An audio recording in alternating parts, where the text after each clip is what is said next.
साथियों नमस्कार, मैं हूं नीरज पटेल और आप देख रहे हैं नेशनल जनमत। इतिहास में काले पन्नों के तौर पर दर्ज किया जाएगा जिस समय देश में कोरोना महामारी के कारण हाहाकार मचा हुआ था। ऑक्सीजन की कमी से मरीज बिलबिलाए जा रहे थे, लोगों को बेड नहीं मिल पा रहे थे, शमशान घाटों पर लंबी लंबी वेटिंग लिस्ट चल रही थी, पूरे देश में लाशों के ढेर चारों तरफ नजर आ रहे थे। उसमें केंद्र में बैठी हुई मोदी सरकार जो कर रही थी सो कर रही थी, लेकिन उसका दरबारी बन चुका भांड, गुलाम, दलाल, कॉरपोरेट मीडिया अपने आका की इज्जत बचाने के लिए अपनी इज्जत को सरेराह नीलाम कर रहा था। ये सभी बातें इतिहास के काले अध्याय के तौर पर दर्ज की जाएंगी। दरअसल देश के यशस्वी, अकल्पनीय, अद्वितीय, अविश्वसनीय प्रधानमंत्री नरेंद्र मोदी मास्क लगाते हुए 11 प्रदेशों के मुख्यमंत्रियों के साथ कोरोना संकट को लेकर के मीटिंग कर रहे थे। मास्क लगा करके शब्द इसलिए इस्तेमाल कर रहा हूं क्योंकि बंद स्टूडियो में बैठ करके टेलीविजन कैमरे के सामने तो मास्क लगाए हुए थे, लेकिन कुछ दिन पूर्व ही पश्चिम बंगाल में लाखों लोगों की भीड़ जुटा करके मंच पर सैकड़ों लोगों की मौजूदगी में चेहरे पर मास्क नजर नहीं आ रहा था। लेकिन खैर, प्रधानमंत्री हैं, अच्छी नीयत के साथ देशवासियों को संदेश देना चाहते होंगे कि 2 गज की दूरी, मास्क है जरूरी, तो हम उनकी नीयत पर संदेह व्यक्त नहीं करते, लेकिन इस भांड मीडिया के चरित्र पर संदेह जरूर व्यक्त करते हैं। इस पूरी मीटिंग होने के बाद आधा घंटे के बुलेटिन इस बात पर बनने चाहिए थे कि केंद्र सरकार को दूसरी लहर को समझने में, सूंघने में, महसूस करने में इतना वक्त क्यों लगा। जब देश में ऑक्सीजन की किल्लत होने लगी, लोग बिना ऑक्सीजन के मरने लगे, कोरोना अस्पतालों की कमी महसूस होने लगी, तो सवाल ये पूछा जाना चाहिए था कि पीएम केयर्स फंड में जो अरबों रुपए जमा करवाए थे वो गया कहाँ। इस 1 साल के दौरान, यानी कि पिछली लहर से दूसरी लहर आने तक, कोई भी देश में नया कोरोना अस्पताल क्यों नहीं बना। दिल्ली जो देश की राजधानी है उसमें ये नौबत क्यों आ पाई कि किसी अस्पताल के पास 2 घंटे की ऑक्सीजन बची है, किसी के पास 3 घंटे की। प्रधानमंत्री जी से ये भी पूछा जाना चाहिए था, आपके लिए चुनाव प्रचार ज़्यादा जरूरी था या देशवासियों की जिंदगी बचाना। ये भी पूछा जाना चाहिए था कि रेमडेसिविर नाम का एक इंजेक्शन जिसकी कीमत 3000 से लेकर के 4800-5000 तक होनी चाहिए थी एमआरपी के हिसाब से अलग अलग कंपनियों में, लेकिन वो मार्केट में 20,000 से लेकर के 50,000 तक क्यों बेचा जा रहा है, उसकी इतनी कालाबाजारी क्यों हो रही है, लोगों को बेड क्यों नहीं मिल पा रहा है, लोग तड़प तड़प करके इलाज के अभाव में क्यों मर रहे हैं, लेकिन ये पूछने की भांड मीडिया की हिम्मत नहीं हुई। दरअसल उनके आका ने मुख्यमंत्री दिल्ली के अरविंद केजरीवाल की एक बात पर सवाल उठा दिया कि आखिर प्रधानमंत्री के साथ जो मीटिंग वो हो रही थी उसमें उन्होंने अपना जो संबोधन था, यानी कि प्रधानमंत्री के साथ जो वो चर्चा कर रहे थे, उसको लाइव क्यों कर दिया। निश्चित तौर पर अगर ये प्रोटोकॉल का उल्लंघन है तो प्रधानमंत्री जी ने टोका अरविंद केजरीवाल को मुख्यमंत्री के तौर पर, मुख्यमंत्री के बतौर उन्होंने इस बात के लिए माफ़ी भी मांग ली। हालांकि चीफ मिनिस्टर कार्यालय से बाद में सफाई ये आई कि अभी तक उनको प्रधानमंत्री कार्यालय की तरफ से कभी कोई ऐसा निर्देश प्राप्त नहीं हुआ कि ऐसी मीटिंगों को लाइव करना है या नहीं करना है। लेकिन अगर प्रोटोकॉल का उल्लंघन है तो ये बात गलत थी, लेकिन ये बात इतनी गलत नहीं थी कि आधा घंटे के बुलेटिन में आप असली समस्या को पीछे छोड़ते हुए समस्या का रुख अरविंद केजरीवाल की तरफ मोड़ दें। उदाहरण बताता हूं, जी न्यूज जिसके मालिक हैं बीजेपी के सहयोग से राज्यसभा सांसद बने सुभाष चंद्रा, उसमें एक एंकर हैं सुधीर चौधरी, सभी लोग इस नाम से वाकिफ होंगे। प्रोग्राम लेकर के आते हैं अरविंद केजरीवाल ने कैसे तोड़ा प्रोटोकॉल, लंबा लंबा ज्ञान देते हैं। अब आपको आज हुई एक अभूतपूर्व बैठक और अभूतपूर्व घटना के बारे में बताते हैं। प्रधानमंत्री नरेंद्र मोदी ने आज 11 राज्यों के मुख्यमंत्रियों के साथ कोरोना के मौजूदा हालात पर समीक्षा करने के लिए एक बैठक बुलाई।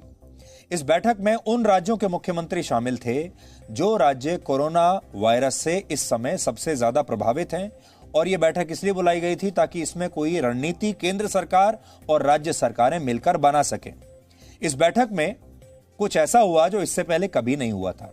इस बैठक में दिल्ली के मुख्यमंत्री अरविंद केजरीवाल ने प्रोटोकॉल को तोड़ते हुए इस मीटिंग के दौरान कहे गए अपने बयान का लाइव टेलीकास्ट कर दिया, जिसके बाद प्रधानमंत्री मोदी ने उन्हें टोका और इस पर अरविंद केजरीवाल को बाद में माफी मांगनी पड़ी, और ऐसा इससे पहले कभी नहीं हुआ था।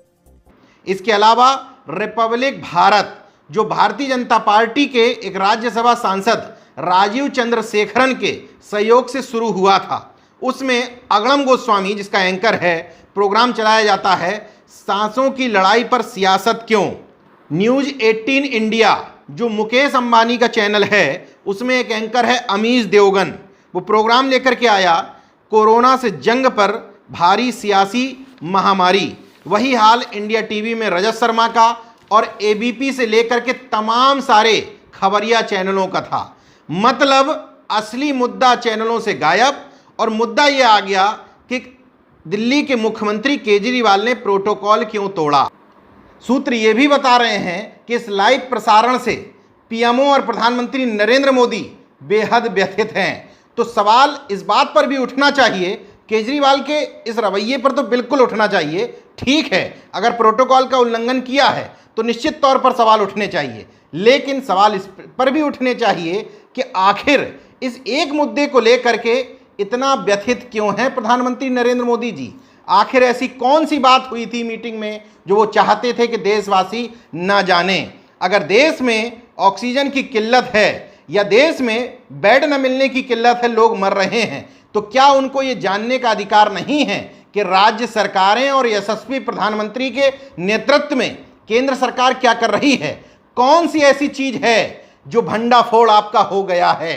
निश्चित तौर पर जब आप वीडियो देखेंगे तो आपको क्लियर हो जाएगा कि प्रधानमंत्री नरेंद्र मोदी की बोलती एक तरीके से उस समय अरविंद केजरीवाल ने बंद कर दी। प्रधानमंत्री नरेंद्र मोदी बीच में सफाई दे रहे हैं, लेकिन पूरा वीडियो देखने के बाद ये क्लियर हो जाता है कि केंद्र सरकार दिल्ली सरकार की यथोचित मदद नहीं कर पा रही है। शायद खिसियाहट, बिलबिलाहट इसी बात को लेकर के ज्यादा होगी।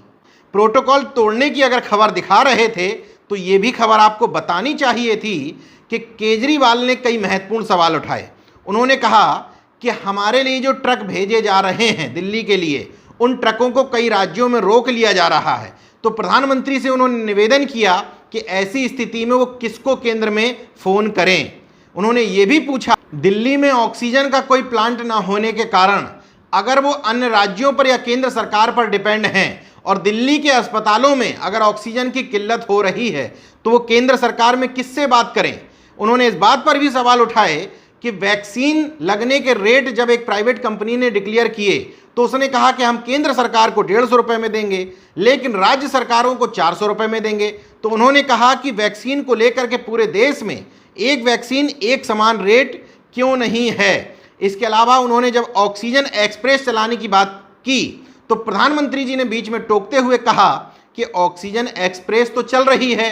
इस पर अरविंद केजरीवाल ने कहा कि आपने जो 480 टन का कोटा दिल्ली सरकार को दिया है, हालांकि दिल्ली को जरूरत है 700 टन ऑक्सीजन की, लेकिन फिर भी उन्होंने धन्यवाद दिया कि आपने 480 टन कोटा जो दिया है, 24 घंटे में हमारे पास केवल 350 टन ऑक्सीजन दिल्ली पहुंच पाई। इसलिए क्योंकि तमाम सारे जो ट्रक अन्य प्रदेशों से आने थे वो बीच में कई राज्यों द्वारा हरियाणा और उत्तर प्रदेश में रोक लिए गए।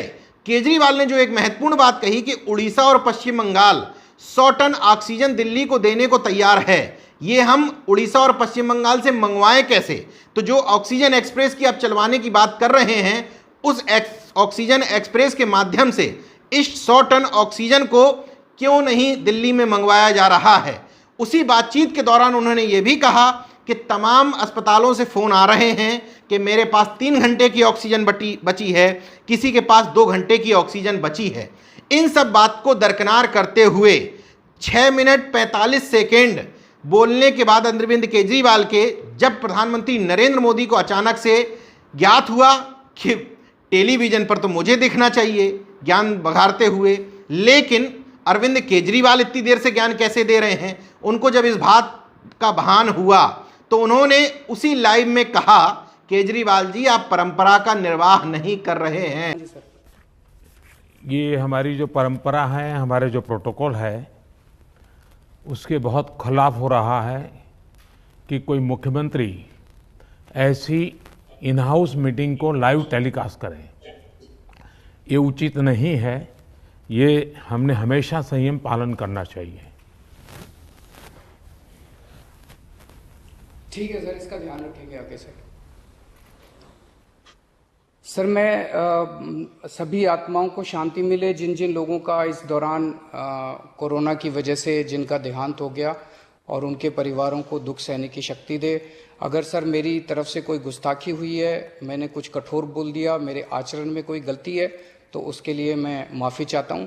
लेकिन हालांकि वीडियो में आप देख रहे हैं केजरीवाल ने इस पूरी घटना के बाद माफ़ी भी मांग ली कि अगर उनकी तरफ से कोई गलती हुई है तो वो माफ़ी चाहते हैं। लेकिन इस दलाल मीडिया के लिए सबसे बड़ी खबर तो यही बन गई, क्योंकि इस खबर को दिखाते हुए आप फिर से ऑक्सीजन की किल्लत को, बेड ना होने की किल्लत को सियासी महामारी का रूप दे करके ये बताने की कोशिश करेंगे कि सब कुछ ठीक ठाक है, बागों में बहार है, लेकिन ये विपक्षी दल गलत हल्ला मचा रहा है। आप उन तस्वीरों को ढकने की कोशिश करेंगे जिसमें एक माँ के पैरों में ही उसकी बेटे की जान निकल जाती है। उन तस्वीरों को भी आप हटा करके बागों में बाहर दिखाने की कोशिश करेंगे जिसमें गाड़ी के अंदर, अस्पताल के बाहर सिलेंडर लेने के बाद लोग वहीं पर ऑक्सीजन सिलेंडर लगाने को विवश हैं।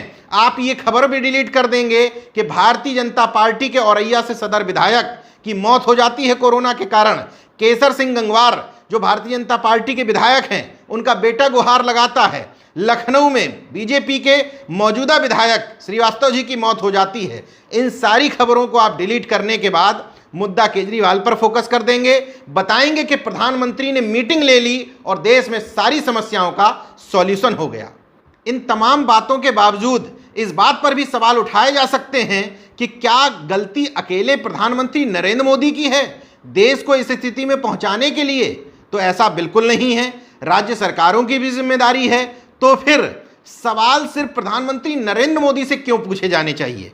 इसलिए पूछे जाने चाहिए कि जब देश में कोरोना महामारी के कारण लोग मर रहे थे और प्रधानमंत्री नरेंद्र मोदी पूरे देश में ताली थाली बजवा रहे थे, उस समय दलाल भांड मीडिया ये बताने की कोशिश कर रहा था कि अगर देश में प्रधानमंत्री के रूप में नरेंद्र मोदी जैसा कोई शख्स ना बैठा होता तो शायद कोरोना से और ज़्यादा जान जा रही होती। मतलब जब आप कोरोना वैक्सीन बनाने का श्रेय वैज्ञानिकों की बजाय प्रधानमंत्री नरेंद्र मोदी को देते हैं, जब आप सेना के शौर्य और पराक्रम का श्रेय प्रधानमंत्री नरेंद्र मोदी को देते हैं, यानी कि देश में कुछ भी अच्छे होने का सेहरा प्रधानमंत्री नरेंद्र मोदी के सर पर बांधते हैं, तो स्वाभाविक है कि जब देश में इतनी विकट स्थिति होगी, लाशों की संख्या बढ़ती चली जा रही होगी, ऑक्सीजन की किल्लत बढ़ रही होगी, बेड न मिल पाने के कारण लोगों की मौत हो रही होगी, हर घर में तकरीबन एक मरीज कोरोना का निकल रहा होगा, तो ऐसे समय में ये पूछा जाना लाजमी है कि यशस्वी प्रधानमंत्री नरेंद्र मोदी आखिर पश्चिम बंगाल में अपनी पूरी कैबिनेट की ताकत झोंकते हुए चुनाव प्रचार लाखों की संख्या में भीड़ जुटा करके क्यों कर रहे थे? मतलब अच्छाई आपके खाते में और बुराई विपक्ष के या अन्य नेताओं के खाते में, ये ना चौलबे। आपको अच्छाई का श्रेय अगर लेना है तो इस बात के लिए भी तैयार होना पड़ेगा कि ये जहर विष आपको ही पीना पड़ेगा। बहरहाल हम अपने परिजनों को रोता बिलखता न इस दलाल मीडिया के भरोसे और ना सरकार के भरोसे छोड़ सकते हैं। इसलिए आप जागरूक और सजग रहिए। जरा भी तकलीफ होने पर किसी भी नज़दीकी अस्पताल से डॉक्टर से संपर्क करिए और ज़्यादा इस चक्कर में ना रहिए। अगर तकलीफ नहीं बढ़ रही है तो अस्पताल का रुख करने की बजाय तमाम सारे घरेलू नुस्खे उपाय, हालांकि डॉक्टर के से पूछकर ही दवाइयाँ लीजिए। घरेलू नुस्खे भी अपनाने हैं तो डॉक्टर से सलाह के बाद ही अपनाइए, लेकिन कोशिश करिए कि बेवजह में अस्पतालों का चक्कर आपको ना लगाना पड़े।